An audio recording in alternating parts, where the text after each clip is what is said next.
आप लोग Chagos island के बारे में जानते हैं? नहीं जानते हैं? डियागो गार्सिया के बारे में तो जानते होंगे अभी हाल ही में, जिस पे ईरान अभी 4000 किलोमीटर दूर एक मिसाइल मारा है। अब समझ में आ गया?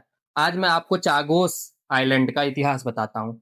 चागोस आइलैंड भारत के दक्षिण में स्थित एक आइलैंड है, जिसके कई सारे द्वीप हैं। उसी द्वीप में एक आइलैंड है, वो है डियागो गार्सिया।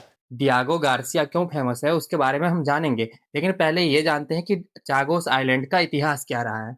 चागोस आइलैंड के बारे में अगर आपको बताएं तो 1512 में आप सब जानते होंगे जब पुर्तगाली भारत आए थे, उस समय पुर्तगालियों ने ही 1512 में इस आइलैंड को खोजा था। उसके बाद जैसे जैसे समय बीतता गया तो आपको पता होगा कि अंग्रेजों का प्रभाव जो है वो इंडिया पे बहुत ज्यादा पड़ने लगा, जिसके बाद 18 सेंचुरी में पुर्तगाली और ब्रिटेन के साथ पेरिस की संधि हुई। उसी में चागोस आइलैंड को पूर्णतः नियंत्रण जो है वो ब्रिटेन को दे दिया गया और वहां पे एक कॉलोनी रहती थी, मॉरिशस कॉलोनी। उसके साथ ब्रिटेन अपना नियंत्रण स्थापित किया। फिर कुछ समय बाद 1968 में मॉरिशस के साथ एक समझौता किया गया, जिस समझौते के तहत अमेरिका को सैन्य अड्डा बनाने के लिए 99 साल का लीज दिया गया, जिसके तहत मॉरिशस इस आइलैंड से अलग हो गया। मॉरिशस जब इस आइलैंड से अलग हो गया तो उस वहां पे जो रहने वाले समुदाय थे, यानी कि वहां पे जो रहने वाले लोग थे, उन लोगों को भी वहां से हटा दिया गया और वहां पे प्रॉपर सैन्य अड्डा बना दिया गया। और आज तक वहां पे कोई अस्थायी नागरिक नहीं है। कि आपको पता है कि कानूनी रूप से चागोस आइलैंड पर